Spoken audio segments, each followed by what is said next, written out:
should have asked. We do have everybody, right? Okay.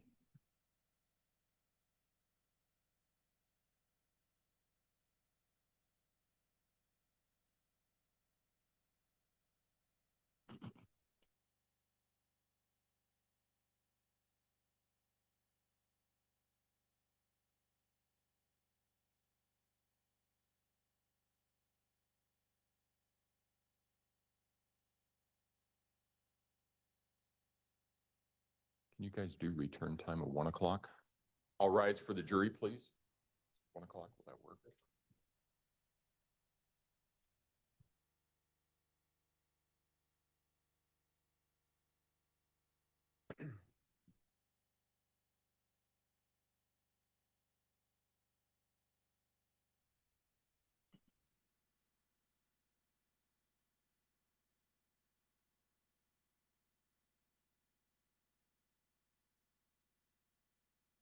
Thank you. You may all be seated.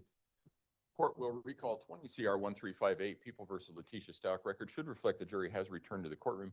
Good morning, ladies and gentlemen. Morning. It's a little better here today. Working on split net difference thing seems to be helping out a little bit. Let's hope it stays that way. Again, has anything occurred since we were last together that causes any of you to believe you could not continue to serve as a fair and impartial juror in this case? If so, please raise your hand. No response. All right. With that, when we took our break yesterday, we were still in the midst of the prosecution's case in chief. Mr. Allen, call your next witness, please. Thank you, Your Honor. With Kevin Clark's testimony yesterday, that concludes the state's evidence, and so we would rest our case at this time. All right, ladies and gentlemen, what that means is the prosecution has presented all of the evidence which it has decided to present in this case to prove all of the charges against the defendant beyond a reasonable doubt. At this point in time, the defense has the opportunity, but not an obligation, to call witnesses. I want to remind you that the defense does not have to present any evidence or call any witnesses. With that, does the defense have any witnesses it intends to call? We do. All right. Do we know who? Your Honor, we'd like to call Dr. Rhonda Niederhauser. All right.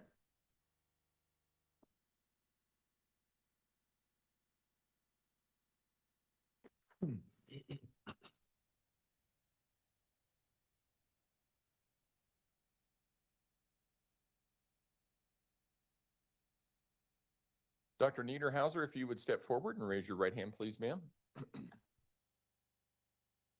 Come a little closer. Oh, just go right there. Sure. It's okay. Do you swear or affirm the testimony about to give in this matter will be the truth, the whole truth, and nothing but the truth? Go ahead and have a seat in the witness stand. Please watch your step as you step into the stand.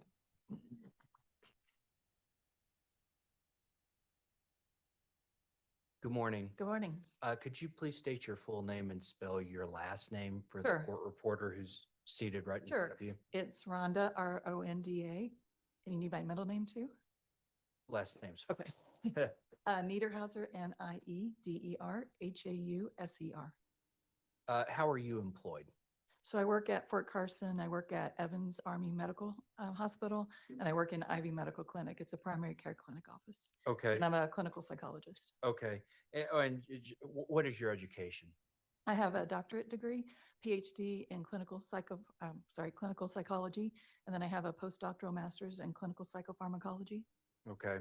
And is this your full-time job at Evans Hospital on Fort Carson? Yes, sir, it is. Okay. And you work at a primary care clinic? I do, yes. Okay. Do you exclusively or primarily treat people that have mental health or I see mental all conditions? kinds of different things. I would say the primary is people with depression, anxiety, adjustment disorder. I work mostly with the dependents of military spouse or military service people. And then I work with veterans and their family members as well. You do active duty soldiers as well? Occasionally, our clinic is primarily for the dependents, veterans Okay. and their dependents. Yeah. All right. Occasionally, there'll be a mom that brings her kid in and has some postpartum depression or anxiety, and I'll see them. But we have other clinics that will take care of the active duty service members. How long have you been at Evans Hospital? 10 years. 10 years. And how long have you been a practicing clinical psychologist? Since 2000. 2000? 23 years. All right. So in December of 2019, did you meet with a Letitia Stout? Yes, I did. Okay. And is this Ms. Stout seated at the table, as you recall? Yes, it is. Okay. And what day did you meet with her? I don't have that. Okay. But from memory, based on the records I reviewed, I think it's December 5th and also December 13th. Okay. All right. And what did you meet with her about? So she came in to see her primary care doc first, and that's kind of what I do. I'm a clinical psychologist, but I work as a behavioral health consultant. So my job is to work with the primary care docs to see what care somebody may need. So do they just need brief intervention? Do they need ongoing counseling? Do they just need medications? Kind of get them to the right place. So she originally came in to see her primary care doc. She was having some constipation, and the doc also did a depression and anxiety screener on her. And based on her anxiety symptoms and what she was going through with stress, her doctor walked her into me. And I have 30-minute appointments. I don't do the typical psychologist type of job because I work in a primary care clinic office and I get people walked in all the time. So she was walked in for me for stressors with her work, and she was having some anxiety symptoms. Okay. So she went to see her primary care doctor back in December 2019. Correct. And your understanding is the primary care doctor thought that it would benefit her to come and meet with you, a clinical psychologist. That's correct. Okay. And how long did you talk to Ms. Stout? Was it the full 30 minutes? Or I documented it was 30 minutes. I Oh. didn't have a timer on it, and I can't tell from 4 years ago. So I'm sorry. okay. And what was your diagnoses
or Sleeping, and hydroxyzine is an antihistamine. It's like Benadryl. It's what you can get over the counter, which is in Tylenol PM that can make people sleepy. But Benadryl's never been a medication that helps people with anxiety. Hydroxyzine we found can help with anxiety and can help with sleep. okay. And that's what I had recommended. Was she ever prescribed lorazepam by you or anybody else that you're aware of? I don't remember. Okay. Did you discuss stress and anxiety that she was having from her work as a teacher? Yes. So she had told me that somebody at her work was being harassed and that she stood up for that person. I don't know what kind of witness she was to them, but because she was a witness, she felt like she was being harassed. Okay.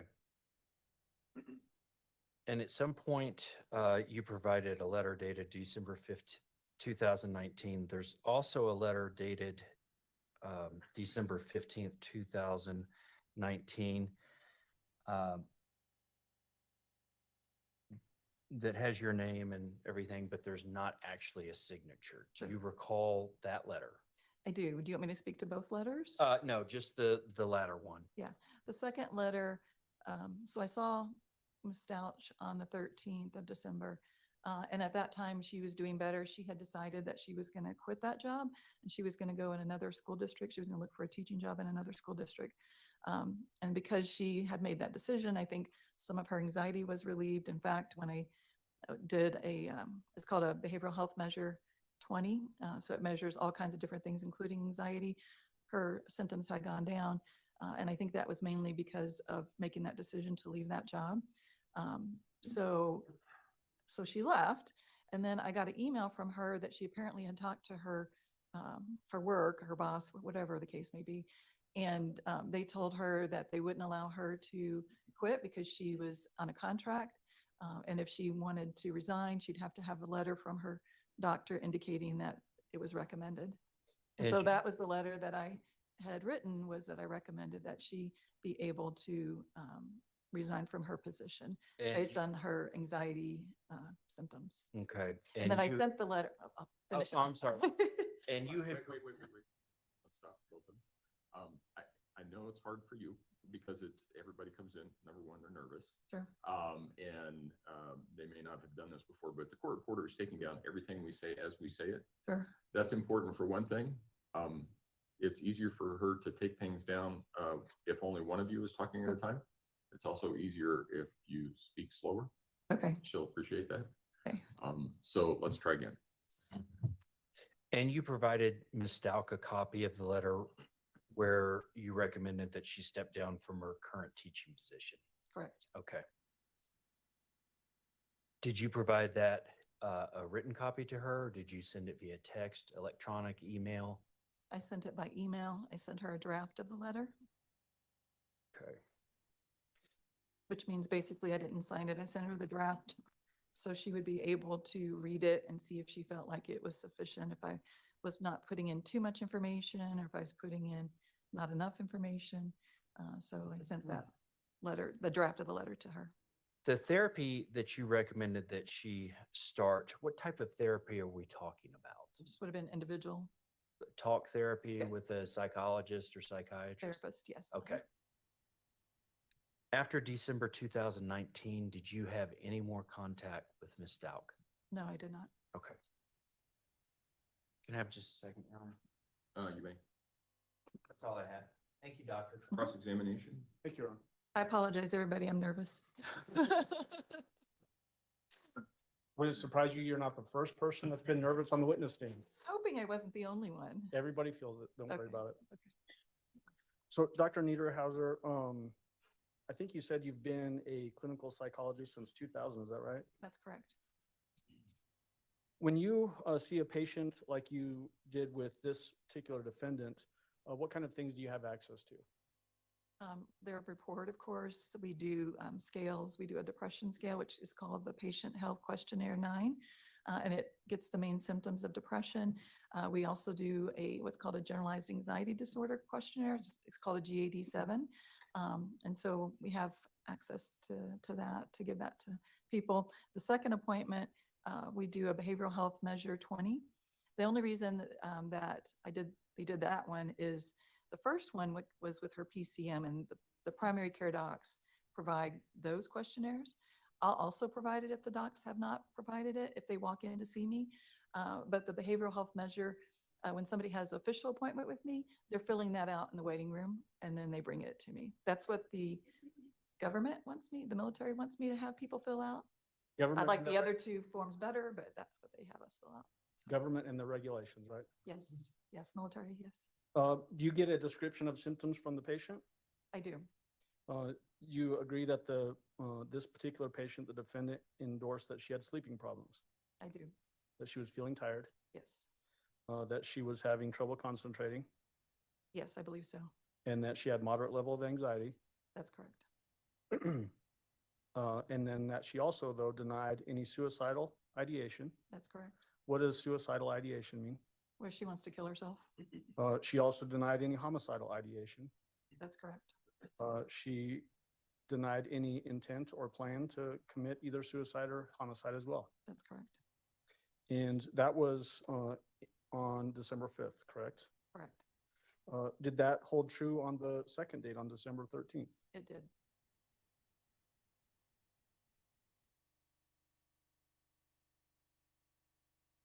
She cited as the factors of her psychological issues as the stress at work, correct? That's correct. And that she was trying to quit that job, That's correct. and that she wanted a letter from you to be able to quit that job. That's correct. Did you consider the option that she might be manipulating her visit with you to get a letter to present to work? I did not. That's not typically how we Okay, operate. We trust the people that come in to see us.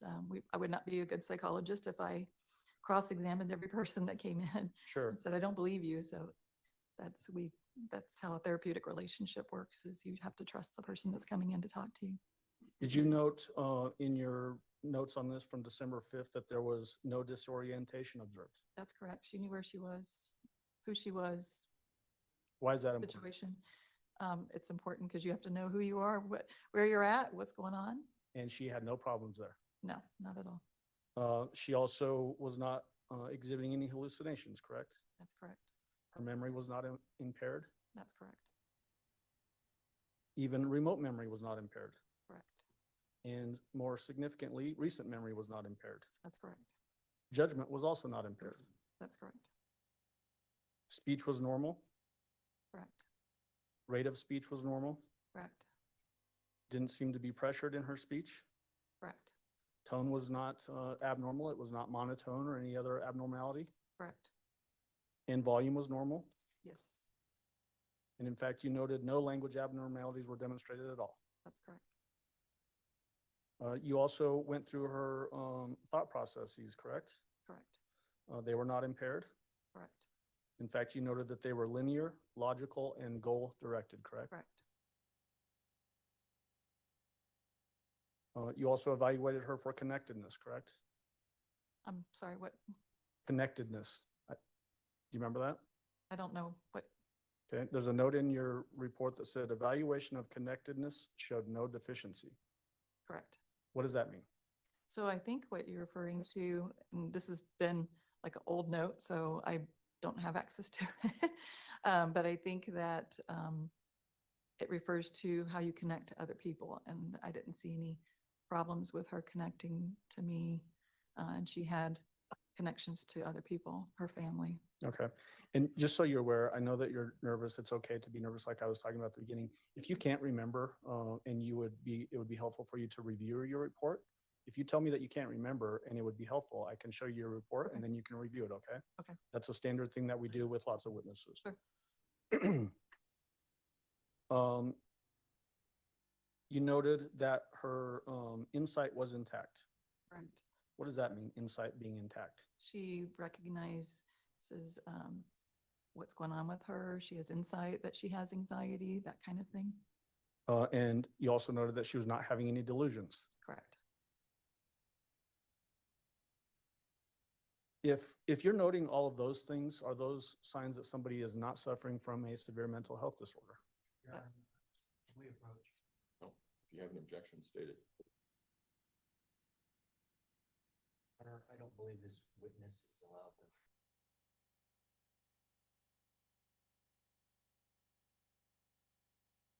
Then she can tell me if that's the case.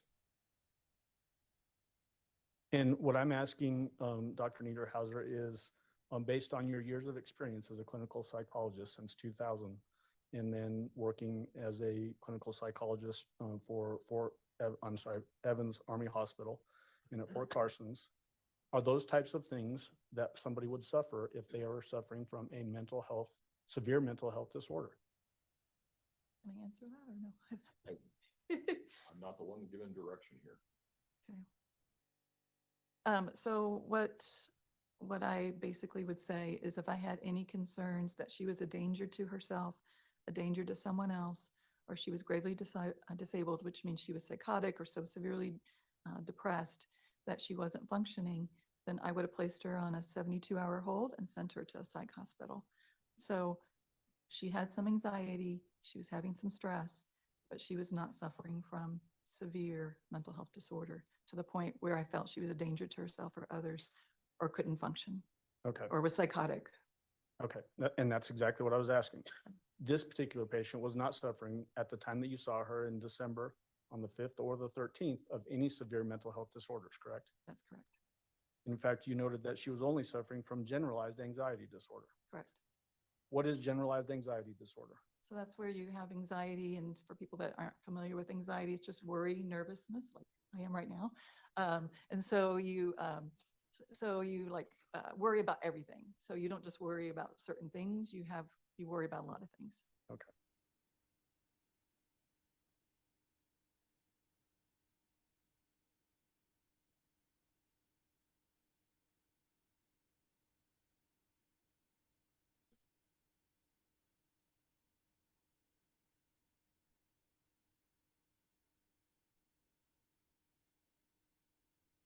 On December 13th, you went through the same sort of neurological assessment of the defendant, correct? Correct. You noted that there was no disorientation observed, Correct. that she was oriented to place, person, time, and situation, Correct.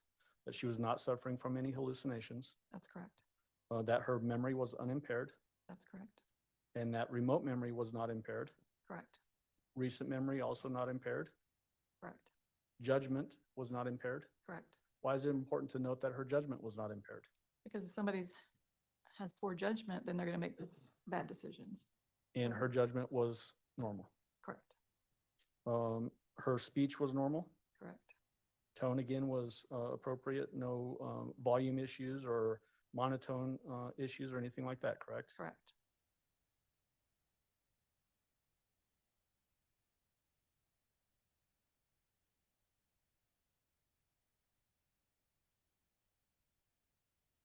And then you noted on that same day, December 15th, that last time that you had evaluation with this defendant, that she was still only suffering from generalized anxiety disorder. Correct. You mentioned the M1 hold, that 72-hour hold. Tell the jury what that is. So it's a hold that I can place on somebody and send them to a psych hospital. It's up to 72 hours. Generally, when you send them to the psych hospital, the psychiatrist or whoever's in charge at the hospital will continue to keep them on that hold. The reason we place somebody on a 72-hour hold is because they're a danger to themselves, they're a danger to someone else, or they're gravely disabled, like I was saying before. So they're so psychotic that they don't know who they are, what they're doing, or some people are so severely depressed that they're not eating, they're not taking care of themselves, they're not functioning. So that's where we can place somebody on it's called an M1 hold in the state of Colorado. And during your career as a clinical psychologist, have you ever dealt with somebody that you had to put on an M1 hold? So since I've been at Fort Carson working in a primary care clinic office, I don't see it as often, but I would say probably in the 10 years I've been doing this, it's probably been once or twice a year. So it's not frequent, but it happens. Prior to this, my job was as a mental health evaluator at Memorial Hospital for 5 years. And that's exactly what I did. People would be brought into the emergency room to make a determination if they were a danger to themselves or others or gravely disabled. And so I put people on M1 holds or emergency commitments. Emergency commitment is same thing, except you're under the influence of alcohol or drugs. And the emergency commitment, you would send them to detox, and that's a 5-day hold. And so I had a lot of experience of working in emergency situations and placing people on M1 holds or emergency commitments prior to working at Evans for 10 years. As a professional and as an expert in clinical psychology, do you feel comfortable doing that if you're seeing the signs that would be appropriate for a placement on an M1 hold? Yes. Did you see anything about this defendant on either December dates of 2019 that caused you to have any concern that she was a danger to herself or to anyone else? No, I did not. Okay. May I have just 1 minute? You may.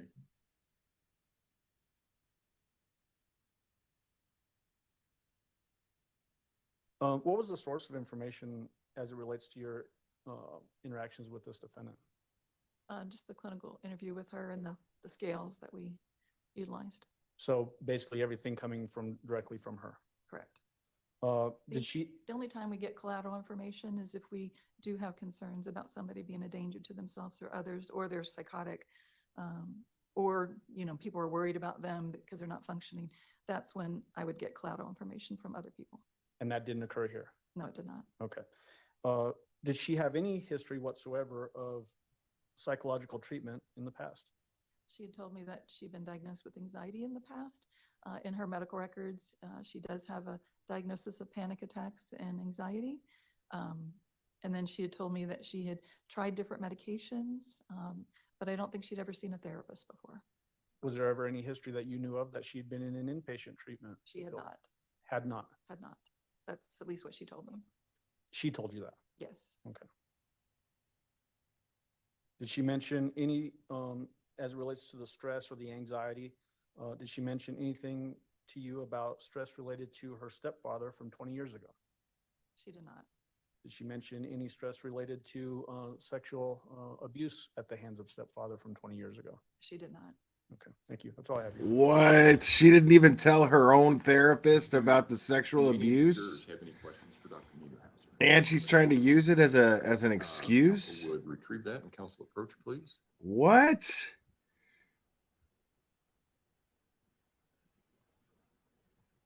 So at no point she even told her own therapist, who the defense has called up for testimony.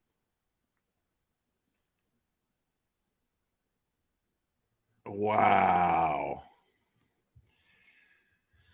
Leticia. Ya te jodiste.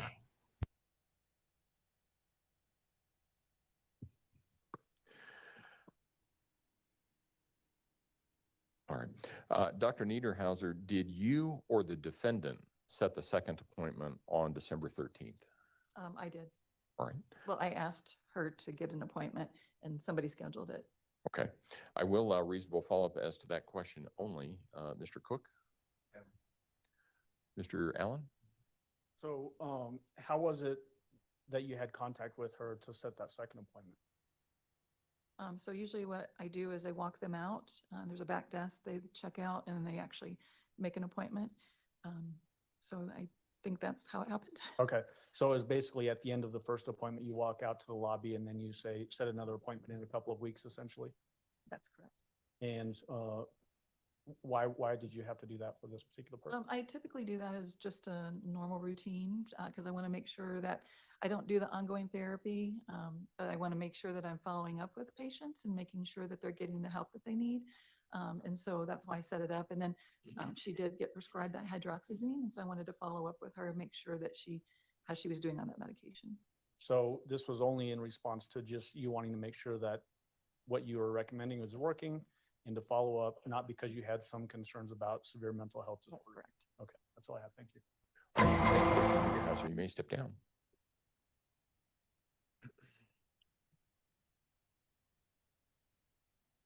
All right, ladies and gentlemen, before you came in this morning, the attorneys and I were talking about some logistical things. And I know you might not be surprised. You might be, but you might not be surprised to find that in a case with this number of witnesses, this number of exhibits, sometimes scheduling issues occur. And so we don't have any other witnesses until 1:30. Until 1 o'clock. We're having there's a scheduling issue with respect to the next witness. So what we're going to do is I'm going to send you out until 1 o'clock. If I can have you back in the jury room at 1 o'clock. Again, don't discuss the case with anyone else. Don't discuss the case among yourselves. Don't do your own independent research about any aspect of this case. And the attorneys and I will be dealing with other issues. We're going to talk some probably about some jury instructions, some logistical things and things like that. So while we're not able to use your time efficiently this morning, I still hope to do that here. And we are still ahead of where we thought we would be at this point in time.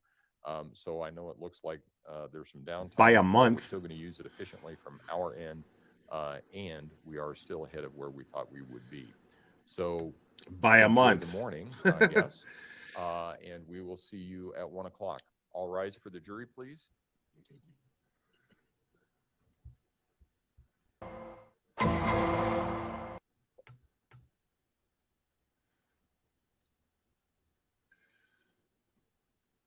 Look at her still giggling. Just giggling away. She's happy. Yay.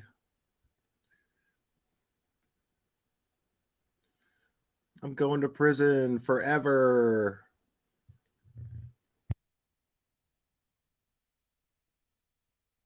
Thank you. You may all be seated. Record should reflect the jury has left the courtroom.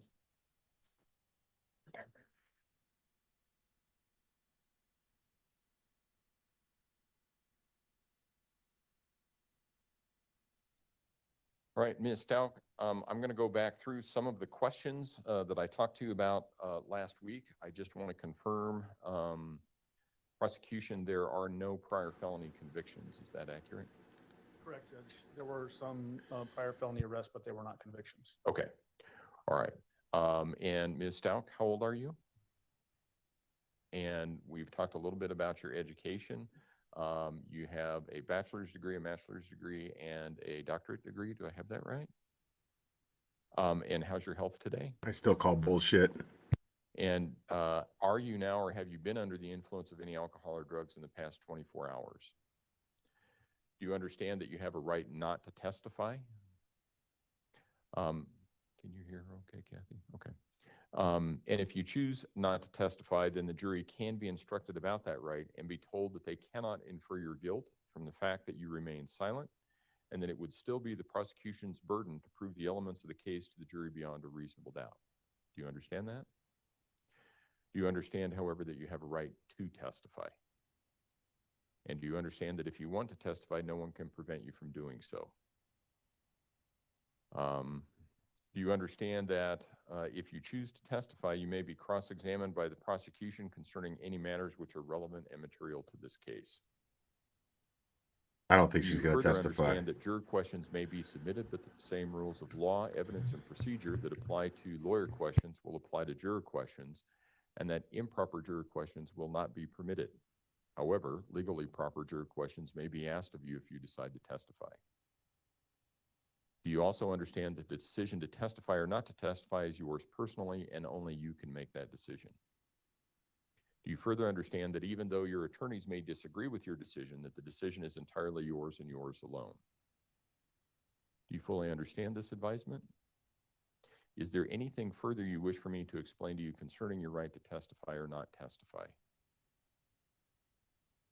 What is your decision? Do you wish to testify or not testify?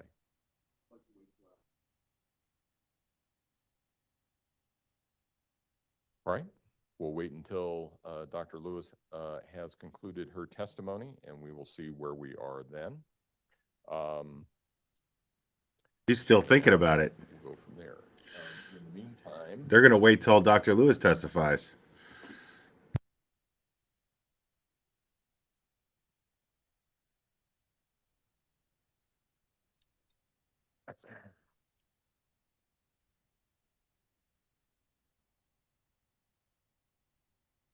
let's use a little bit of the time for jury instructions, just preliminarily.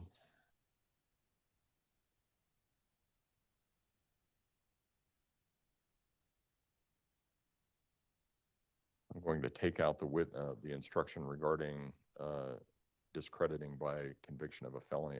We've not had anybody. The instruction regarding expert, I think, is missing some language. I have to look at it. It looks like it's missing some language, so I just need to look at it. And then, Mr. Tellini, do you have a theory of defense? Are you intending to submit one? Okay, so, all right. And do you have any objections to the instructions that have been tendered by the prosecution? The only one I have, they all appear directly with the full G, except the one about lay emphasis Right. on sanity. To object to that one, I understand it comes from statute, but I think it unnecessarily highlights that testimony. I mean, clearly witnesses can do that. The court, clearly allowed them to do it, so I think it's implied that it's acceptable for them to do that.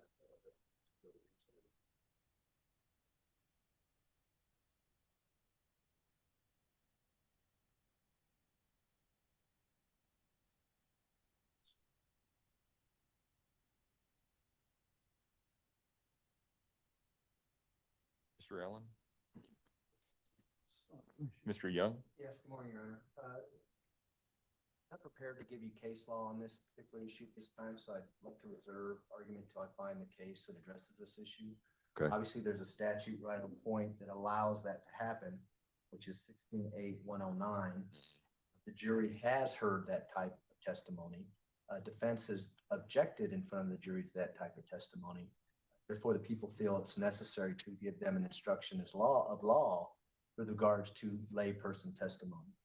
The wording of that instruction is, I believe I used that particular instruction in another homicide case where insanity was an issue. I just can't recall what case I got that from. And so I'll be able to get that to the court this afternoon.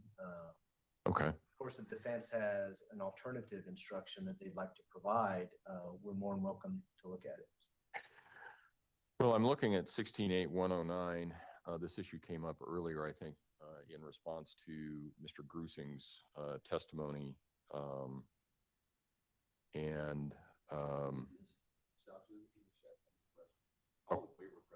Okay, all right. All right, and Ms. Stout, as I understand it, you're willing to waive your presence for the jury instruction conference? Okay.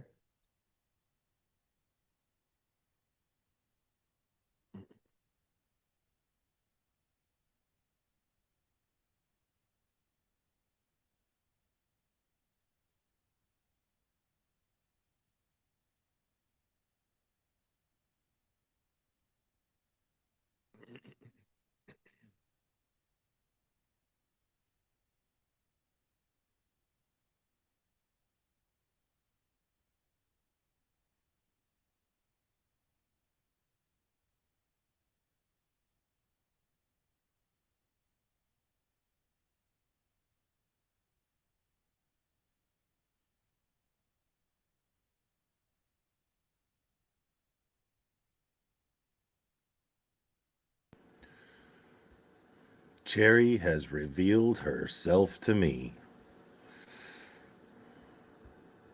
You have revealed yourself to me.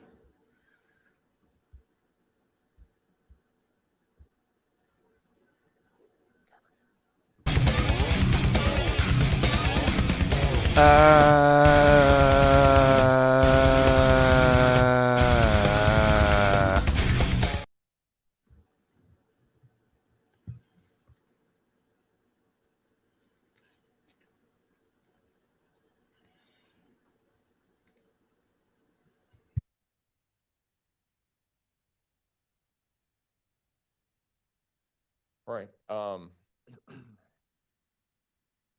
I'm looking at 16.8.109, and as I was about to say, I think that the instruction as submitted, I'm not sure I'm going to give it in the form that it's in light of, get the citation for you here. I know the case is People versus Dunlap, but I can't remember the citation offhand.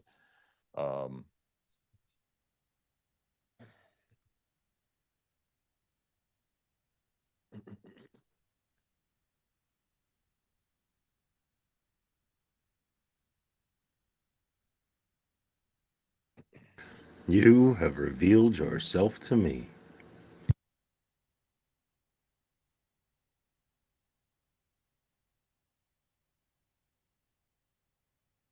Got 173 P.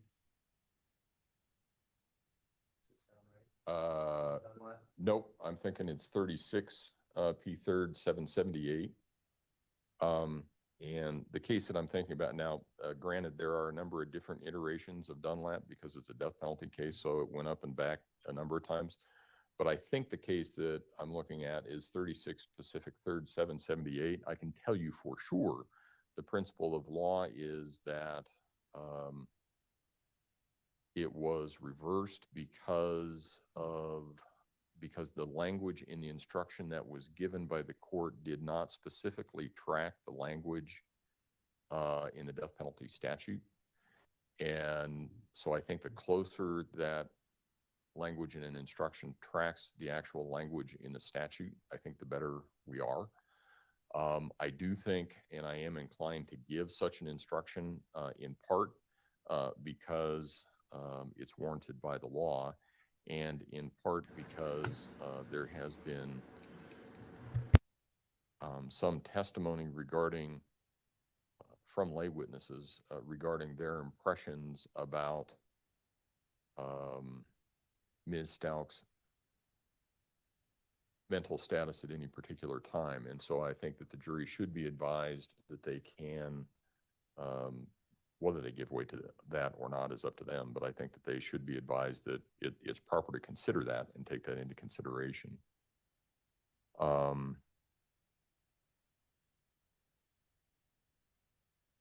And then the only other question that I had was you submitted a jury instruction that I didn't know what the source was. It says the question of the defendant's sanity or insanity has reference to her mental condition at the time of the alleged acts, the condition of the defendant's mind previous to the act charged, and since that time may be considered only to aid you in determining her sanity or insanity at the time of the acts charged. You have revealed yourself to Sounds like me. it's a standard instruction somewhere, but I didn't find it. And it did these so long ago, it's hard to remember where I. Okay. I got most of them from Colgy, but I also did some from prior cases that I had. So Okay. I'll do some research while we have some time and figure out where I came up. Okay, that one, that's the only one that I had the question about. So, and let's see.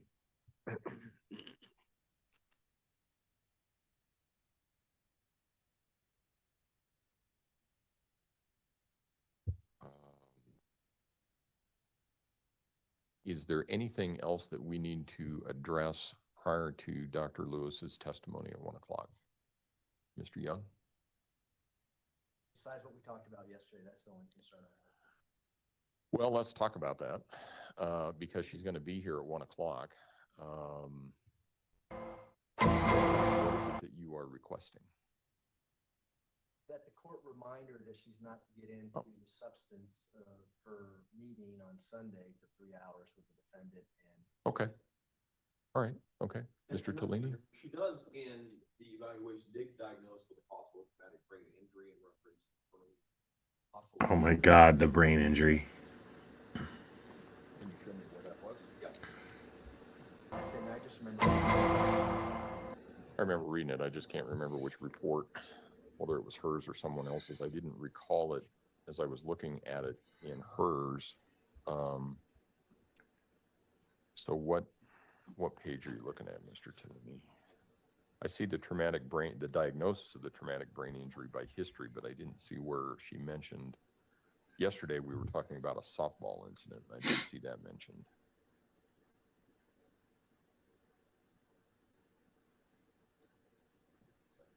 Okay.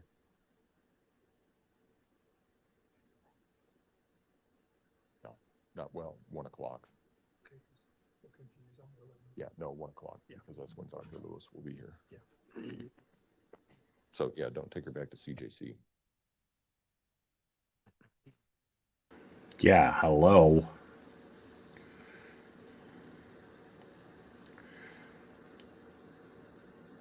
Cook is like, yeah, don't worry, Judge. I'm not going to take her back to CDC or whatever the fuck I just said. The preliminary, okay. Yeah, on the third page, talked about a second diagnosis could be partial seizure. These kinds of seizures are characterized by auras. She was severely injured when a shell fell on her head and knocked her unconscious. Part of that, she suffered a head injury and was taken to the emergency room, part of CAT scan, and had a discharge of diagnosis.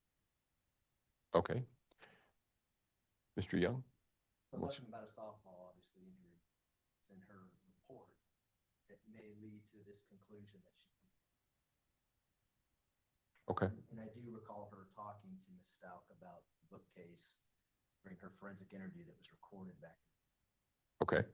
I think she can talk about that. Again, she can't talk about a softball injury other than to say that what she says here, prior to that, she suffered a head injury, was taken to an emergency room, required a CAT scan, and had a discharge diagnosis of brain damage. I think she can talk about that. What? Oh, if she wants to come back, she can.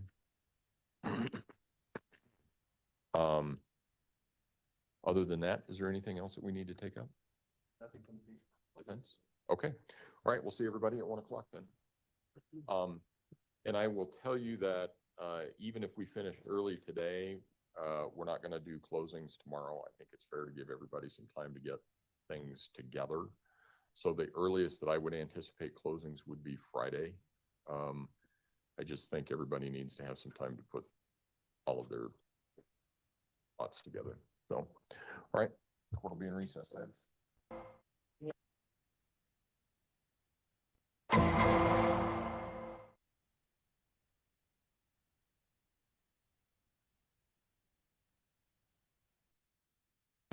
No, well, they'll be back. Look, they'll be back at 3 o'clock Eastern time for Dr. Lewis's testimony. Dr. Lewis's testimony. Let's see something. I got to let me check a little something here, folks. Take a look. We're gonna look something up, folks.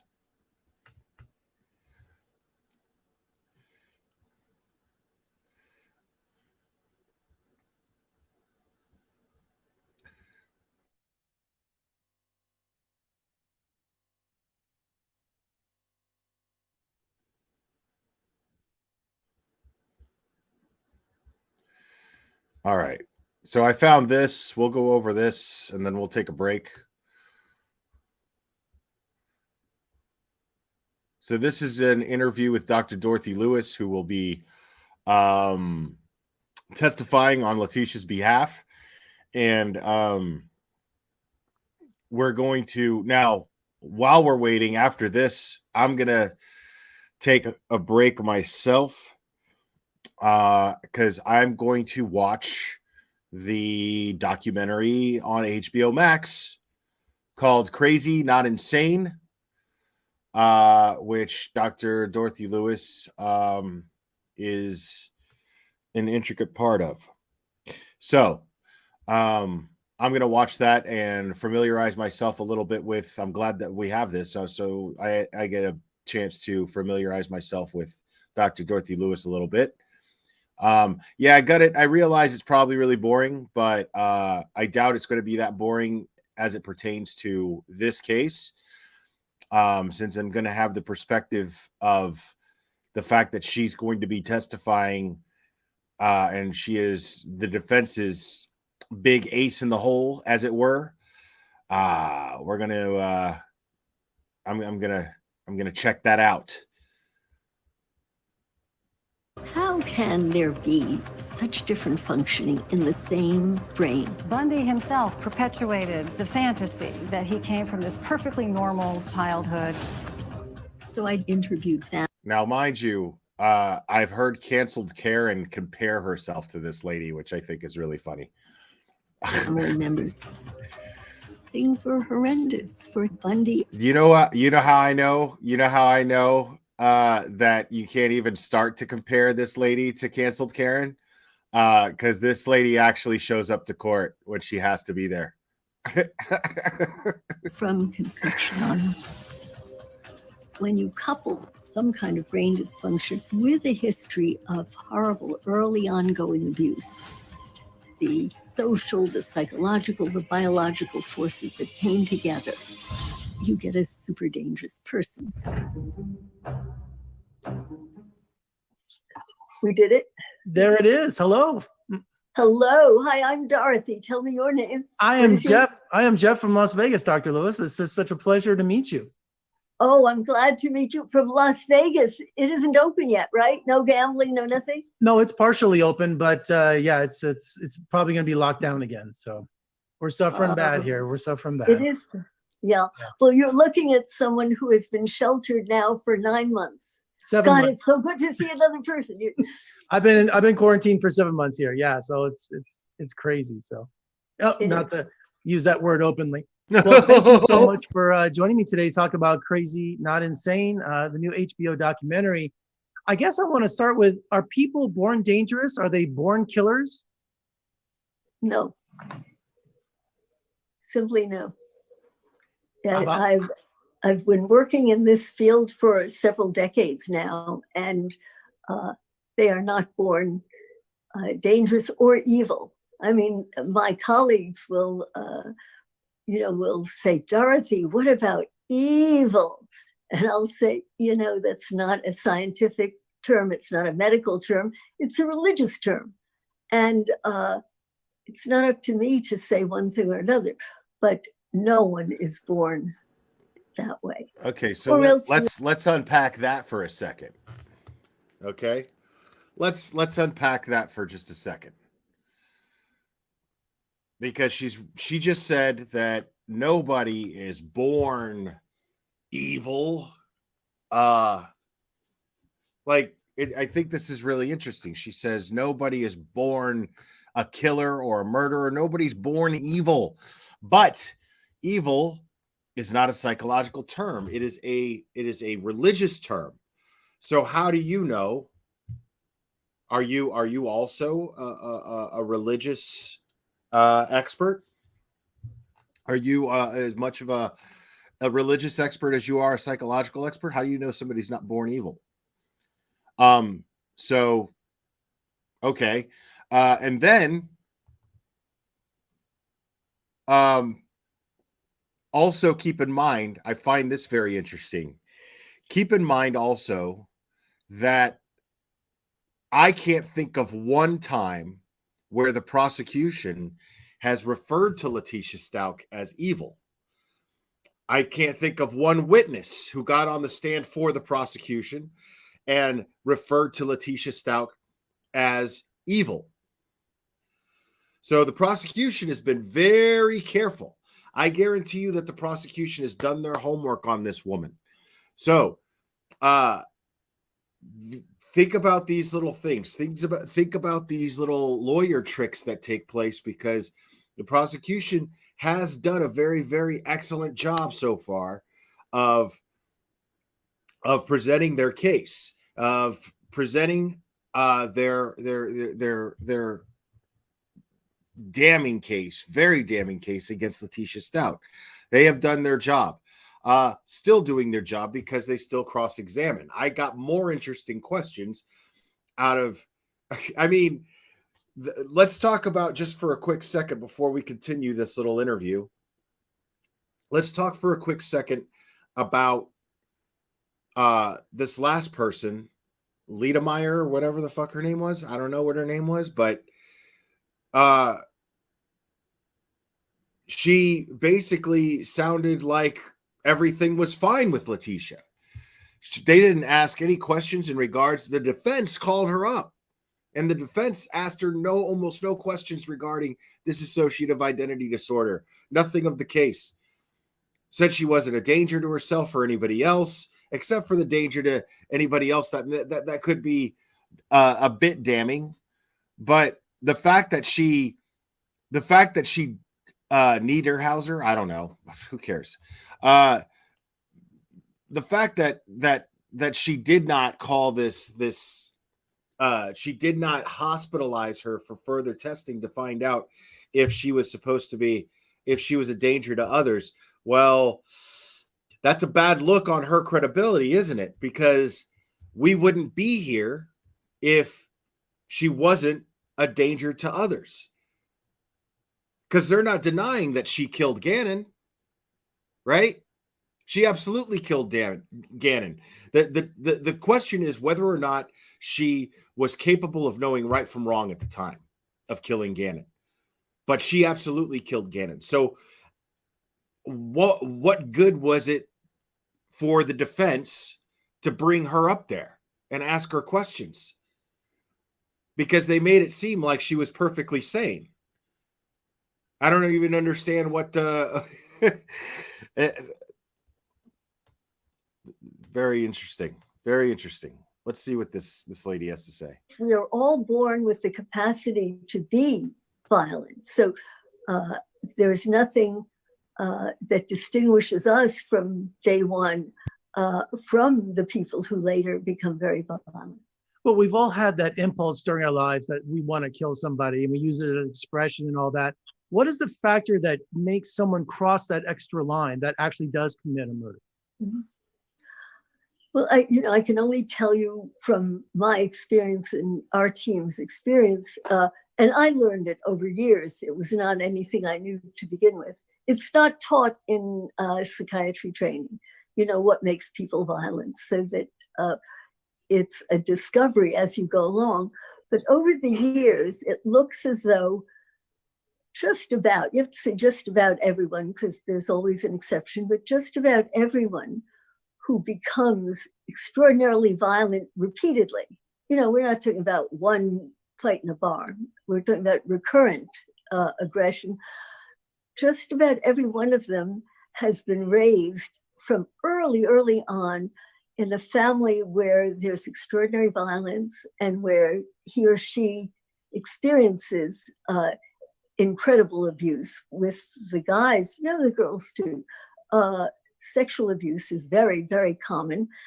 And in the course of this ongoing torture, the individual unconsciously sort of flips out, and it's as if someone else Unconsciously sort of flips out. Didn't realize that was a medical term, but okay. comes to, quote, take the pain. And I've had more than one alter when I'll say, well, what do you do for so-and-so? The alter will say, I took the pain. The other vulnerability that I think you need, because probably most abused people don't kill other people, but also there is a kind of brain abnormality. It can be biochemical, it can be a predisposition to a serious mental illness, to mania, A softball injury that she never got a CAT scan for. to schizophrenia, to certainly paranoia, and or actual brain damage that coupled with this upbringing in an incredibly abusive home create very violent people. And you've said you think you should classify homicide as a clinical condition? Oh, God, I've never thought of that.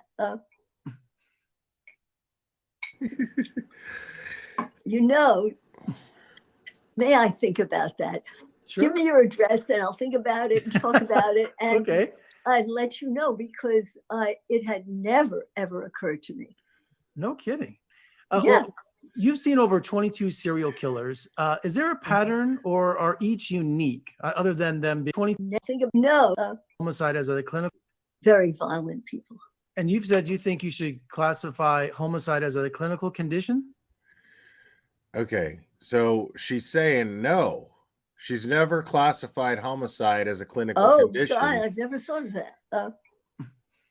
She never thought of it. May I think about that? Sure. Give me your address and I'll think about it and talk about it. And Okay. I'd let you know, because it had never, ever occurred to me. No kidding. Yeah. Well, you've seen over. So you're being interviewed for specializing in the difference between crazy and insane as it pertains to murder, right? Like you did this whole documentary on HBO. Okay. This whole HBO documentary in regards to whether or not there's a difference between crazy and insane, as far as, and yet you've never thought about homicide as being a clinical condition. I mean, what were you doing during that? See, now I have to watch this HBO documentary, because what in the fuck is the point of it? Like, what are we here for? You know what I mean? What was the point of the documentary? Over 22 serial killers. Is there a pattern, or are each unique, other than them being a serial killer? Do they have their own unique pattern in their history of why they kill? Yeah, of course. But, when I think of Marie Moore, who's mentioned in the film, she was terribly abused by her father, and then And she also had some neurologic and some psychiatric disorders, but they can vary. And, you know, it's wonderful. Different families abuse differently.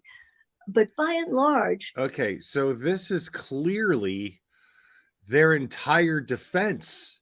Their entire defense rests on this lady's theories, not even fact. I want to be clear about that, folks. This lady, this is all based on theory, everything that she's saying. She hasn't proven any of this. This is... Oh my goodness, lady.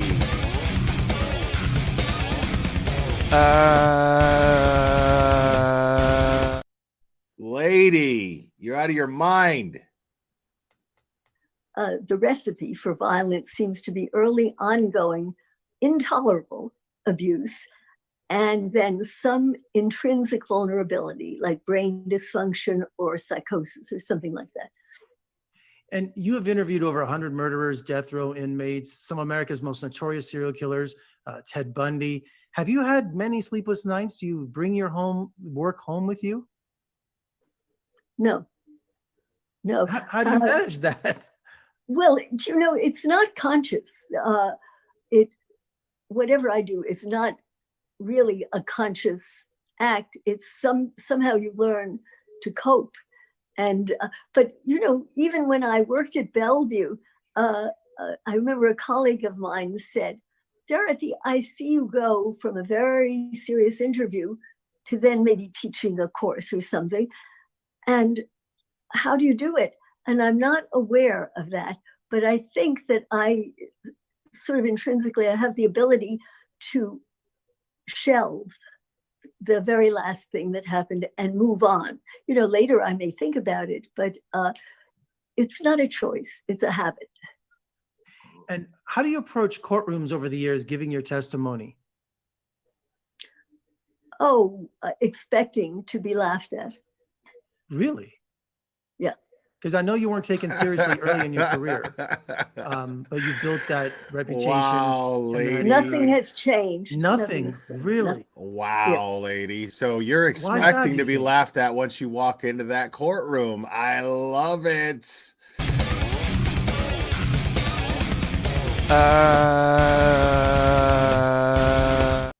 I can't wait.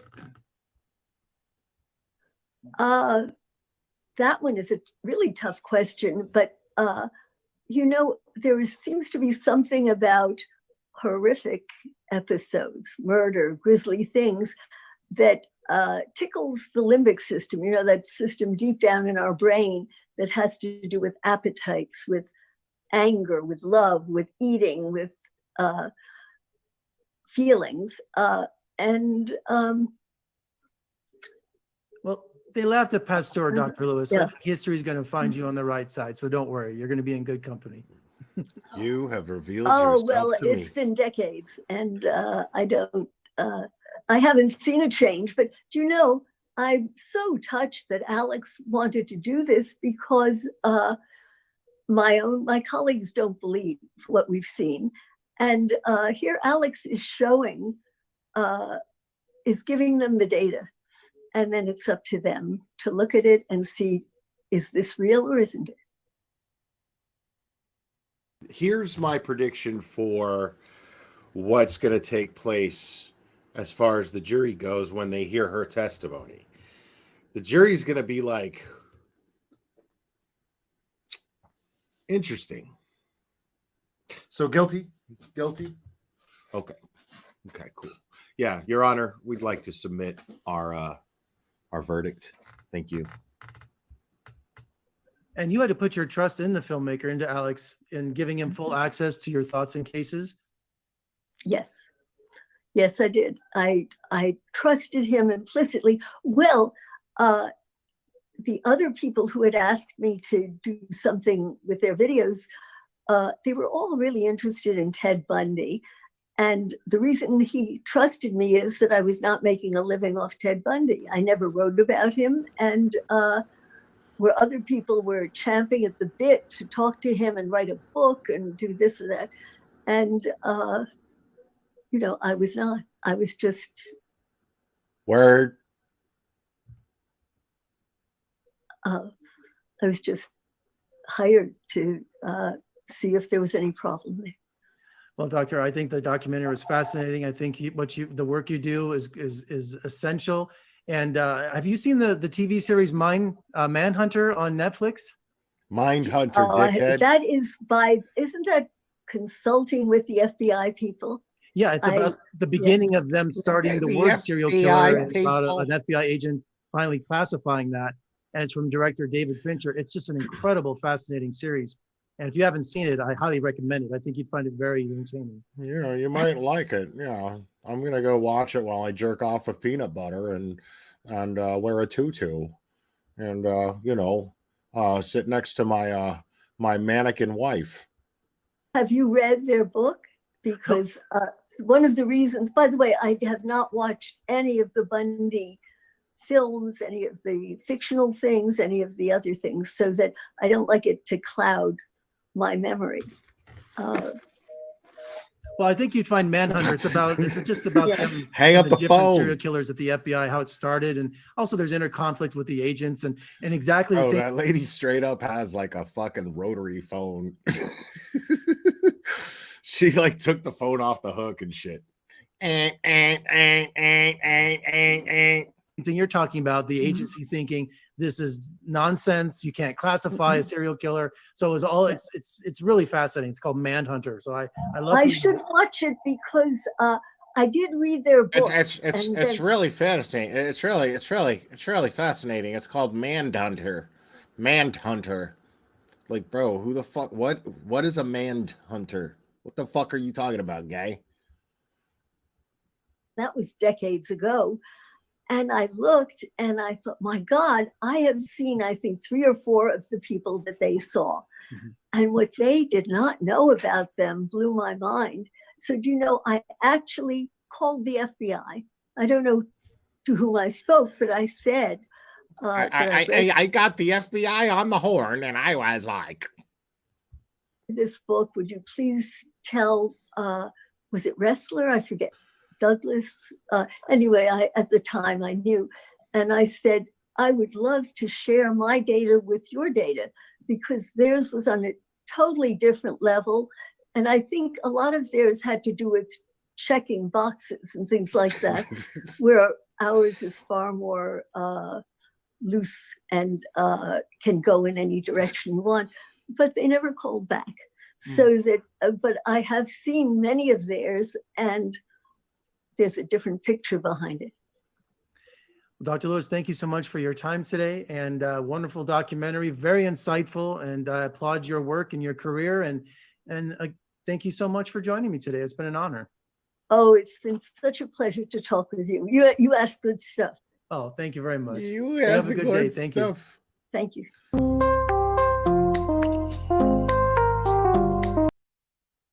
That dude was straight up rocking a guayabera. Let's see.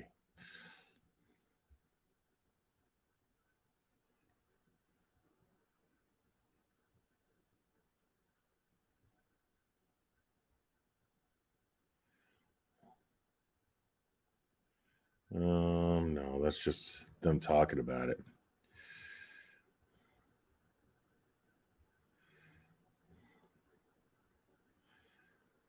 Just trying to get a.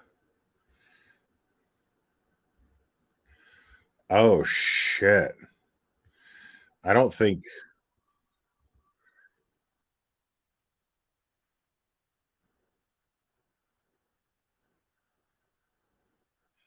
All right. I'm probably gonna get sniped for this, but I'm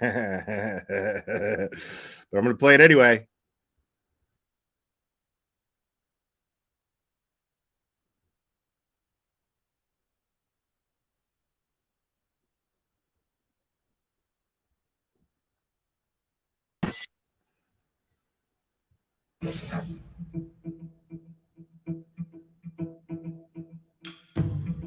Hold on. This isn't what I think it is.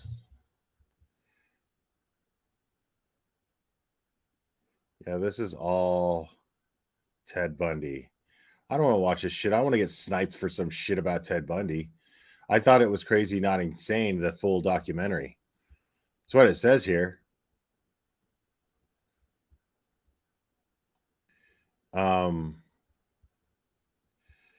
Yeah.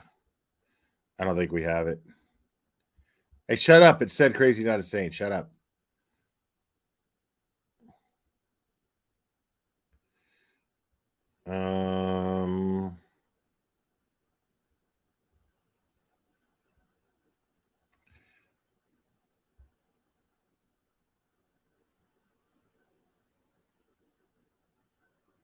Oh, that's a different Dorothy Lewis.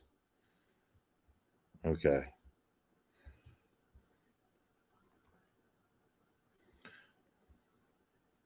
And I can rent Crazy Not Insane. What is this?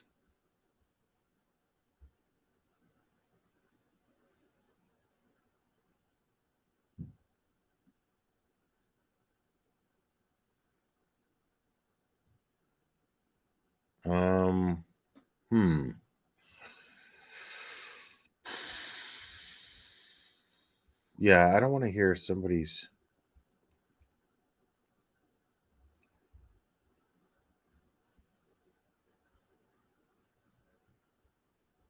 Let's see what you guys want to see what Canceled Karen has to say about this lady.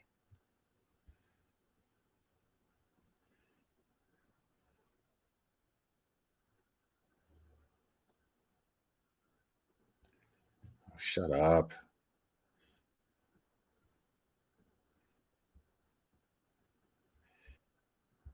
Heard she did this and that because of this and that. She was just she just did what she did because she this and that. I have a tendency that hurts my teeth.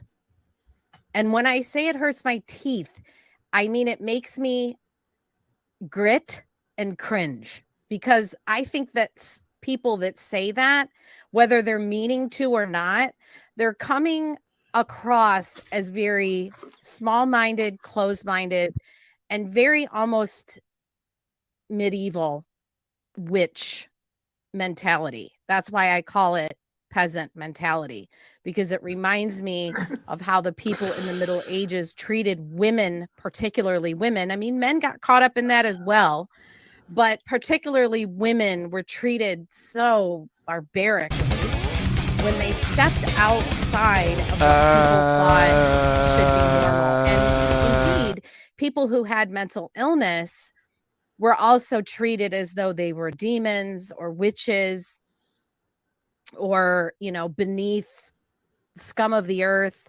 And quite frankly, they were seen as this coming from the most misogynistic woman I've ever met in my life or ever talked to. disposable, expendable, dispensable, and should be thrown out, cast aside by society. Even children who were born imperfect, if babies were born imperfect, if there was a hint or a whiff that they might not be up to the standards of those days, Why did she say whiff? were left out to die. Many cultures did this. Human beings have been treated as refuse and as disposable for a plethora of reasons. But before I go off on a tangent about that, about how I see You already did. Shut up. narrow-mindedness and closed-mindedness when it comes to true crime, murder, and these sorts of cases, I think it's very important to keep an open mind at all times and constantly be saying to yourself, you don't know what you don't know. You just don't know what you don't know. You don't know what you don't know. And there's a lot Constantly about say that. Letitia, and there's a lot about this story that we just simply don't know. So to dig your heels down and just make blanket statements like she's a worthless human piece of garbage crap who should get the chair, just throw her away, electrocute her. Do the chair anymore. She did this. Why are you talking like it's 1991? So therefore, I don't really care about the reasons why or what may have prompted it or what may have served as the catalyst for it. When I see people dug down like that, it hurts my teeth. I grit and I cringe, and I just move along. I either get really angry with people like that, or I just move along. And it seems very apparent to me that there's a number of these people that have found their way into my Letitia Stout trial group. And I'm not really going to put a whole lot of energy into schooling these people. I'm just either going to ignore them, or I'm going to just start removing them from the group, because I can't stomach and I can't stand. She's announcing her Karening about her Facebook group right now, bro. I'm going to start removing people from my group. Cherry, you have revealed yourself to me. Lowbrow, small-minded, narrow-minded mentalities and comments. And I just don't want to see it. I want more elevated discussions. And I think what really interests me the most about Dorothy Lewis, and I'm going to go into her tonight. She's going to kind of be the focus of the show before I get to the recap from yesterday. This is coming from someone. This is coming from someone who covered and talked about the Gannon Stout case when it happened 3 years ago. 3 years ago. But also relentlessly talked about the Watts case, which happened in Colorado. Relentlessly, just obsessively talked about the Watts case for fucking like 3 years after the case was closed. And then, and she still doesn't know, like, that there's no death penalty in Colorado, like now. Now, in all fairness, there was a death penalty in Colorado when Chris Watts was arrested and pleaded guilty. But, you know, I mean, even then, they never even executed anybody in Colorado. They hadn't executed anybody in years, like over a decade or something like that. I can't even remember. It was so long ago. But before I go into a little bit about her, well, a lot about her, I want to encourage everybody, if you have HBO Max, if you don't have it, do a free trial or something like that, because this is worth it. Because maybe HBO Max will sponsor me. Documentary serves as kind of an introduction to who she is, and you get to hear from people that know her, and you get to hear right from her yourself, and you get to judge her message. You get to judge her presentation of her belief system and her message. And, you know, you can obviously form your own opinion about her, and if you think that she's on the right track, or think that her research. Stop. Sugar Crisp. Didn't nobody here talk about you guys? Didn't nobody here say nothing about, at least I didn't, about death penalty where Chad Daybell is? I didn't say nothing about that shit. I don't know what you're talking about. Y'all are out of your mind over here, Sugar Crisp. You get one of these.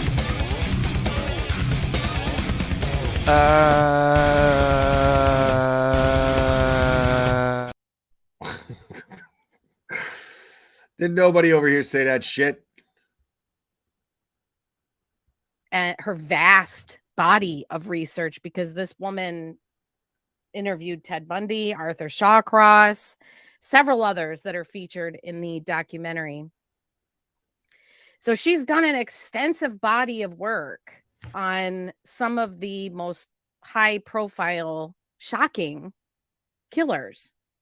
And she gives what I found to be an extremely relatable and reasonable explanation as to what interests her regarding this thing called murder that has plagued human beings. I've talked about this on this very show. Murder, the act of murder is in. So she gave a justifiable reason as to why she was interested? Huh. That's fascinating. The first book of the Bible, the first chapter of the Bible. The Bible begins with a brother murdering a brother. Not really. Yeah. And from her vantage point and her Bible actually begins with God creating the heavens and the earth. Like literally, it says in the beginning, literally. Like literally what the word literally means is what it says. viewpoint is what does it take for somebody to get to that point? Could it be me? Could it be you? Could it be anyone that could be driven to the point of murder? And how do we best go about understanding that so that we may prevent it? So her I'll tell you. viewpoint really focuses on I'll tell you how you prevent murder. Here's how you prevent murder. You get three cogs. All right. 3 psychic cogs. You put them in an indoor swimming pool where just their faces are sticking up. They predict something, and then you get this little wooden ball that rolls down a thing, and then you do this, and you look at the ball, and then it gives you a name, and then you use your computer and move everything around, like in the movie Minority Report, the science fiction movie where they predicted murder before they happened and they prevented murder from happening, because that's literally the only fucking way that you can ever prevent murder, because it's fucking human nature. It happens. It happens. We need to find better ways of making sure that people don't murder again. on understanding and prevention. So right away, I'm in complete agreement with that. I'm watching, and I went into the documentary with an open mind. Even before the trial started, I said, this is not, she's admitted she's done this. The question is just going to be, is she sane or insane? And I've said from the get-go, I'm willing to have an open mind. And I hope the jurors are willing to have an open mind as well. And I really hope that they give Dr. Dorothy Lewis a fair chance. I hope we don't have stealth jurors on there who are like some of the people I talked to about this case, who say she was completely sane. I just know it. She's just evil. Put her in the chair, put her under the jail. Those people are not allowed to be on the jury. That was made very clear when they were chose for jury service. Right. Right. And here we are on the last leg of this trial. And because this stream that canceled Karen did was like 2 weeks ago. So here we are in the last leg of the trial, and the defense has done jack shit to convince this jury that she is anything but evil. Jack shit.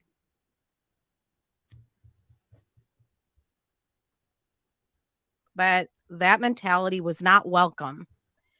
So by the state of Colorado, who is trying to bring about justice for this child. Remember how they explained, you might not like it that how we do this, but this is how we have to do it. You have to agree to not have, essentially that's what they say. You have to agree to not have that peasant medieval mentality, that holdover from the Middle Ages. Yes, even when it comes to understanding why a murder has occurred. See, and jurors are chosen the way they're chosen. I love how this person, she tries to say, hey, you're thinking in black and white terms. You're not thinking critically. You're a peasant if you're thinking that this woman should just be thrown under the jail, blah, blah, blah. But no, you're thinking that it's something as simple as, hey, if she's crazy, well, then, we should have more empathy towards her. We should try to understand her better and blah, blah, blah. No, nobody here. I can tell you this, at least not anybody that I've seen in my chat. And I don't sit here and say, well, she's just evil and just throw her into the jail before I heard all the evidence. I was one of the only people, if not the only person, that before any of the evidence was released was like, yeah, I'm not even sure she did it. Being an asshole does not make you a murderer. Is she an asshole? Absolutely. Letitia Stalk is absolutely a self-centered asshole. But That doesn't make her a murderer. Then I saw the evidence, and then I was like, yeah, she's a fucking murderer. Then I still was like, I don't think she's crazy, but let's see what happens. This is what the trial is for. Let's see what the defense does. And I mean, they shit the bed right from the start. With their opening statements, they shit the bed. So, I mean, nobody here is just like, ugh, we hate her because she killed Gannon, and so just throw her into the jail. No. We're looking at somebody who we know has absolutely no interest, who is an adult, perfectly capable of making decisions, and failed to make the simple decision to get help if she was crazy, if she knew that she had thoughts of hurting other people. She knew well enough to hide those thoughts and lie about them, but failed to actually go and get the help to prevent herself as an adult, capable of making perfectly sound decisions, capable of going out and getting a job as an educator, capable of going out and getting an education to being an educator. She was perfectly capable of all these things, but didn't have, for some reason, we're supposed to feel sorry for her because she didn't make that one decision, that one solid decision to not kill an 11-year-old boy when she thought about it, because we know she thought about it. We sure as fuck know she thought about it. There's plenty of evidence of premeditation. The prosecution presented plenty of a case of premeditation. Chosen for a reason. They cannot be related to the murdered because the state wants you to try your best to keep emotions out of it. And when you come to me and you say, well, she's just a piece of crap and a piece of filth and screw her and she should be in the chair and she's evil and she knew what she was doing and blah, blah, blah. You would not be welcome as a juror. And you might say to me, I don't care. I really don't care. Well, then, okay, then don't care. Then why are you following the story? Just to keep sitting on your perch, screaming and screeching and squawking? I mean, this isn't even what, because I actually agree with her with what she's talking about when she's got a Facebook group, but this is just her using her YouTube channel to whine and bitch about, whine, as she likes to say, whine and bitch about her Facebook group and justify yelling and belittling people in her Facebook group and kicking them out. That's all this is. To the point to where, dare I say, that she even relates to Letitia to some degree of just being a raging asshole who wants to just yell at everybody who disagrees with her and think that everybody's against her. What an evil POS Letitia Scouk is, and you don't care about the process? Well, then why even follow it? Just find something else to follow. And why address it? Why not just stick to the facts? Why not just state your case? Why not let your mods in your admins in your group handle that? Why is that so important to you that you're worried about how people view you in your Facebook group?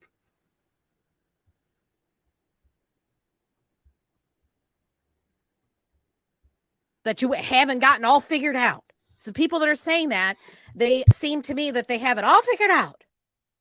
They're smarter than the jury and the judge. They're smarter than the investigators. They're smarter than the psychiatrists. And they just have it all figured out. I don't take that approach. Yeah, you don't take it. My approach. Oh, I can't wait to hear this. Jay Brimble, you're saying yes. We cared about what happened to Gannon, right? But she'll belittle you for that. She'll say you don't even know that kid. Why are you defending and you know going full on in defense and you know, why are you so adamant about the care of a child that you never even met? You don't even know the kid. Why do you care so much about a kid you've never even met?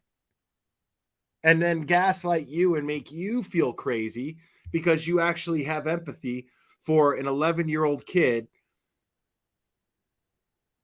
who had a future in this society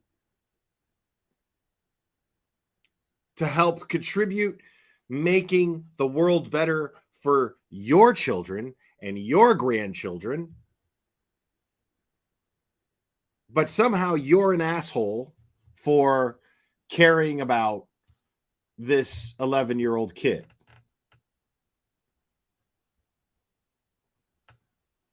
Is one of critical thinking, where I admit to myself, I don't know what I don't know. So it might take a little bit of work, a little bit of. Okay. And she does do that. She says, I don't know why you people are so concerned about an 11-year-old boy that you've never met. I've heard her say this. I don't know why you're so concerned about a 9-year-old girl who you've never met, who is screaming that she's been sexually assaulted. Why do you care? I don't know why. And the answer right there, Team Brittany, is correct. Because she doesn't have any empathy. See, I know why. I understand why. I understand. You guys understand. Because you have empathy. Simple.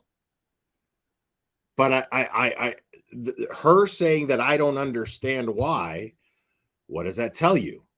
It tells me that she's incapable of empathy because she can't even fucking relate. Bit of effort, a lot of open-mindedness to try to get to the truth, because putting her under the jail will not bring this child back. Nothing will bring him back.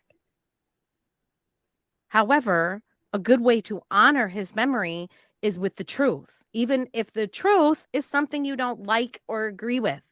So you have to keep your mind open that there could be another truth. I've been listening to a month of indisputable truth. A month of indisputable facts. You know how I know that they're indisputable? Because in a court of law, the court officers, the defense, who are charged with the responsibility of disproving that proof, refuting that proof, have failed to do so. This entire time, they have failed to do so. That's how I know now, at this point, that this woman is absolutely a piece of shit who murdered an 11-year-old boy for her own selfish reasons. And the prosecution proved it, and her defense failed to disprove it. Truth other than the one that you've just settled yourself on. And it's all so silly because none of us were there. None of us know what really happened. We can argue and squabble back and forth about the nuances of the case. And did she do this? And when did the candle? And when did he poop? And blood out of his butt? Right. No, that's all true. Okay. We weren't there for that. We don't know. We're all, me personally, I'm speculating on what the scenario was. And the only reason, after hearing all of the other evidence, the only thing that I can think of that would make Letitia's actions justified is if somehow Gannon turned into the Incredible Hulk and grew another 4 or 5 feet taller, grew another 4 or 5 feet taller, and attacked Letitia. And she was in fear for her life. We know the Hulk doesn't exist. We know that you cannot transform into a big green monster due to gamma radiation exposure. That's not real life. We know that this little 11-year-old boy who simply loved things like Sonic and Mario, he didn't even love superheroes, for fuck's sake. He liked peaceful little cartoony things. He didn't even like violent video games. His dad's in the Army. Stepsister joining the Air Force. Had no interest in any of that. This is a peaceful kid doing everything he could to please this person.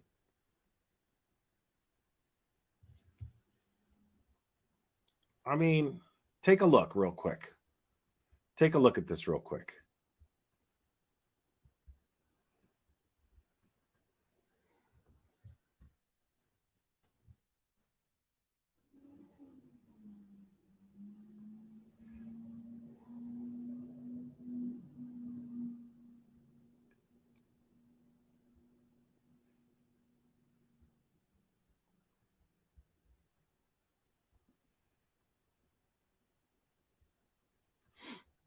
This is a note allegedly from Gannon to Letitia.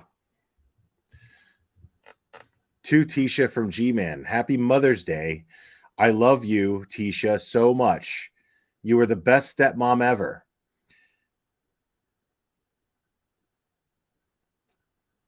I am so happy that Daddy met you.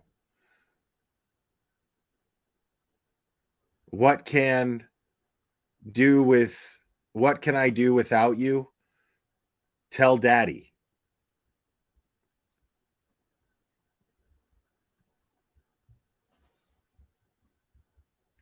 Yeah. Yeah. We can argue and squabble about the facts and particulars, but this case is come to trial for a reason. In this documentary who is extraordinarily. What reason do you think that is? Do you think it's because she has a case? There's a real simple reason why this trial happened for a reason. The real reason that this trial is happening is because Letitia is someone who refuses, not just seems to be incapable, but refuses to take accountability for her actions. Has always been this way. There is tons of evidence to indicate this. The state has presented tons of evidence, a month worth of trial in evidence to dictate that this woman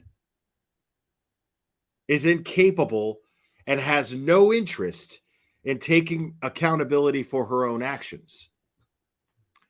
And so this trial is happening. The reason this trial is happening, simple. She has the right to plead not guilty. Despite any evidence, despite anything, she doesn't have to present evidence. She simply has the right to say, nope, I didn't do it. I'm not responsible. I'm going to trial. And you, the state, have to provide me with attorneys for that.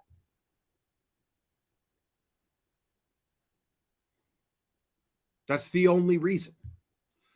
It's the only reason we're here. Because she simply does not have the decency to go, you know what? I did it. Chris Watts even had the decency to do that. She simply doesn't have the decency to say, I did this and do whatever you got to do.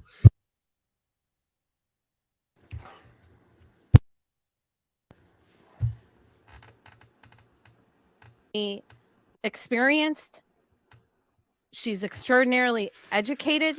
She comes across as completely genuine and authentic. She's putting her reputation out there to be Letitia's star witness. To be her. We just heard her. She doesn't have a reputation. We just heard her. We just heard her in an interview, in a 12-minute interview. And the most interesting thing that she said was that she gets laughed at by her colleagues. By her own colleagues, she's laughed at. And she's being called as Letitia's star witness. What do you think's going to happen? What do you think this woman's going to bring to the table? She might as well be a witness for the prosecution. Ace card, if you will, to keeping her out of a life in prison and rather be treated in a mental health facility for whatever it has happened here. So in the documentary, she comes across as extremely genuine and relatable in that, I mean, at least for me, because that's always been my thing. That's always been my shtick. Of I course. think since I was 5 years old. Of course. She makes it about her. She just can't help it. I learned about Ted Bundy. Well, why did he do it? What happened to him? Asshole. That's why we're all has here. happened? Why do you think any of us are talking about true crime? Because we want to try to understand why. Nobody's out here just saying, you know, string her up. At least not on this channel. Why do you think they're here watching the trial? Anybody who feels that way is going to go, you know what? I don't give a fuck about the trial. Let me know when the verdict comes in. People who think that way are not going to be interested in the evidence. Because you know goddamn well, I would think that my audience at least knows damn well that if the defense presented a good case, I'd be like, guys, I know we don't like it, but because here we are, the same people. I mean, there's a shit ton of people out there that are like, oh, Barry Morphew, guilty as hell. They've been saying Barry Morphew's been guilty since the first time he put out that first interview. Or not even an interview, just that little video saying, you know, Suzanne, please come home, blah, blah, blah. But, you know, he was guilty as sin. And I was the one going, wait a minute. Again, you have to assume that this guy is just a grieving, worried husband, wants to know where his wife is. I did a bunch of live streams about that. Then guess what? They end up slapping cuffs on him. He did a couple of things that made him look real guilty. Like, I mean, he voted on Suzanne's behalf for Trump. He committed voter fraud and voted on Suzanne's behalf while she was missing. That was just a dumb fucking move. But he explained it away. Doesn't mean he, you know what I mean? It's a good explanation, but he still explained it away. Like, well, I really wanted Trump to become president, so I took advantage. He basically admitted to the voter fraud, but that doesn't necessarily incriminate him for murder. It just means that he's an insensitive prick who's fanatical about Trump. That's all that proves. And then sure enough, I remember there was the, as soon as they slapped the cuffs on him, the prosecutor, the DA, she makes this public statement and she gets all snippy and she gets all fucking defensive with the press. And I'm like, you know, and I remember I was texting with Annie and I'm like, Annie, she doesn't look too confident. She's like, what do you mean? I think she seems perfectly confident. I'm like, no, she doesn't seem too confident. Sure enough,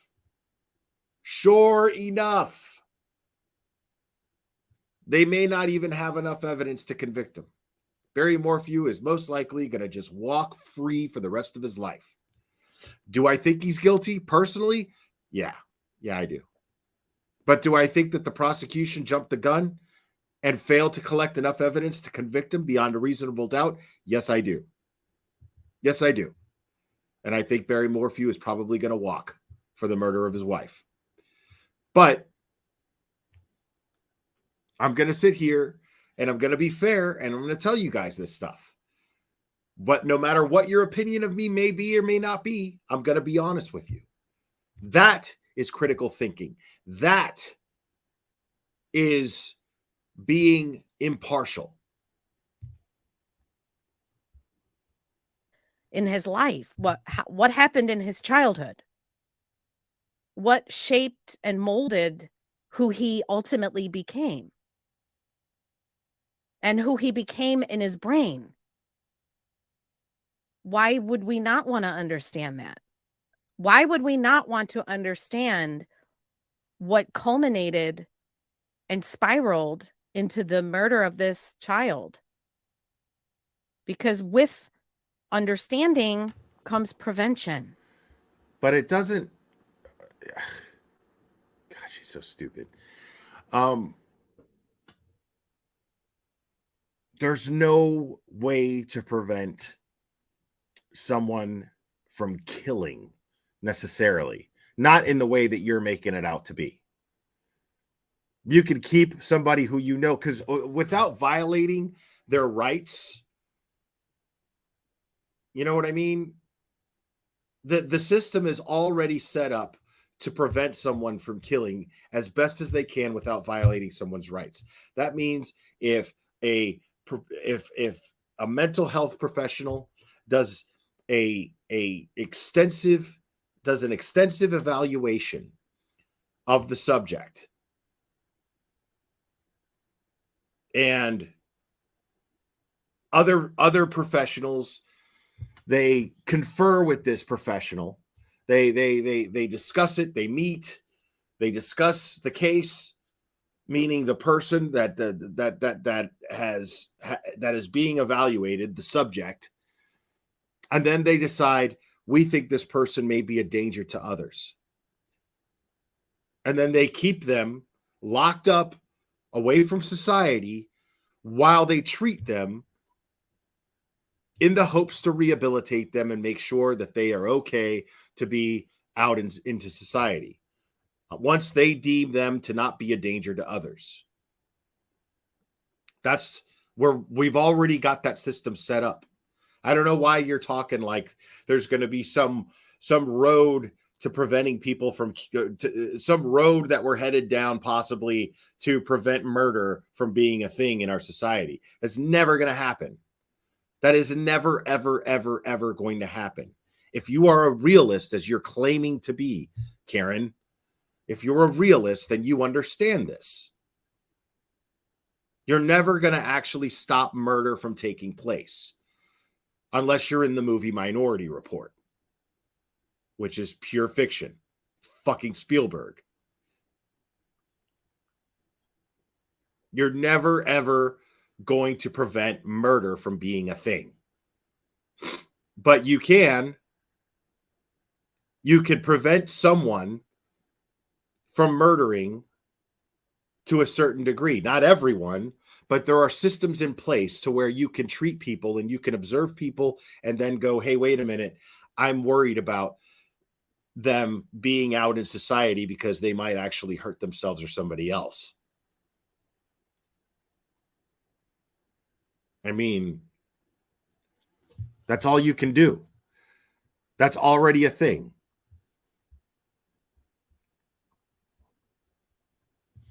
We are not going to be able to stop all murders of children, but my goodness, shouldn't we try?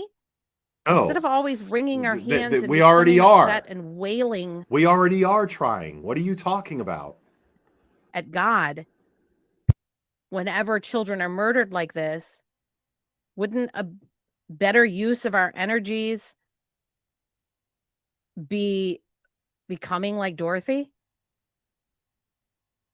Taking it next level? See, hanking, ringing, and anger and outrage is only going to take you so far. At some point, you have to set that aside.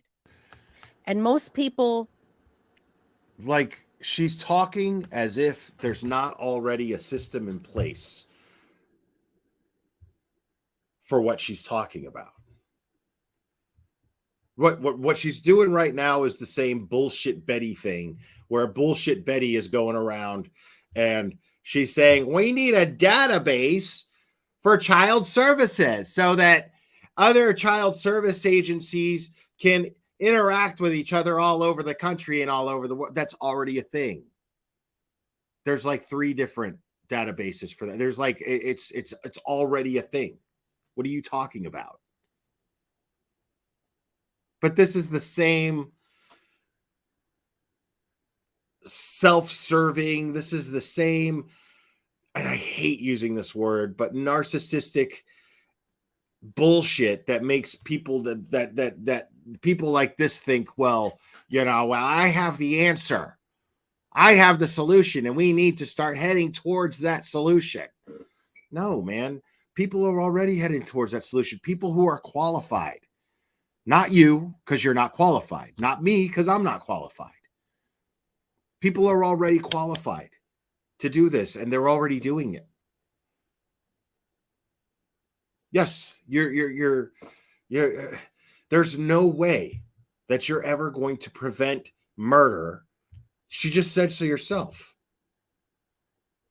She's saying, shouldn't we try? We already are trying, because you have to be able to do that without violating someone's human rights. Because at the end of the day, Letitia still has rights. And you're sitting here talking like Letitia has some sort of decent defense, but Letitia doesn't have a decent defense. Because here she is saying she has sought therapy. She's sought therapy and been diagnosed with anxiety or blah, blah, blah, or this and that. But there was no indication that she was capable of murder. So you can't just go, well, she has the same pattern of thinking and the same pattern of behavior as this other woman who murdered her 3 other kids back in 19 God knows when, right? And then lock them up based on that. You can't do that. Because that would be a violation of her human rights. You can't lock her up on what she may or may not do. It doesn't work that way. But what you could do is hold her accountable by proving that she's accountable. And the prosecution is doing an excellent job of doing that. The prosecution has proven that. They've rested their case. They've proven that she simply could have sought whatever help she needed to avoid getting to a point to where she murdered an 11-year-old boy. You can't lock her up just for being somebody who is an asshole to everyone on social media. For that, we'd lock your ass up.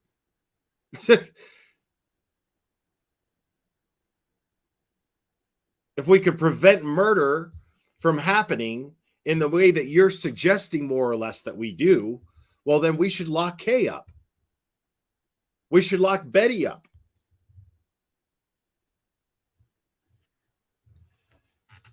And before I continue, let me just say something real quick. Because actually what I'm going to do is I'm actually going to end this in a minute. But I want to address something. I saw a couple of comments. I saw the comments. I ignored them for a reason. I have people, and I want those people to hear me now.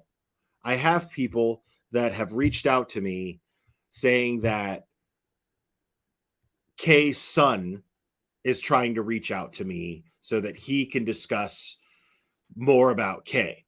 See, I don't have a personal thing against Kay. I'm not out to hurt Kay. I don't give a fuck about Kay like that.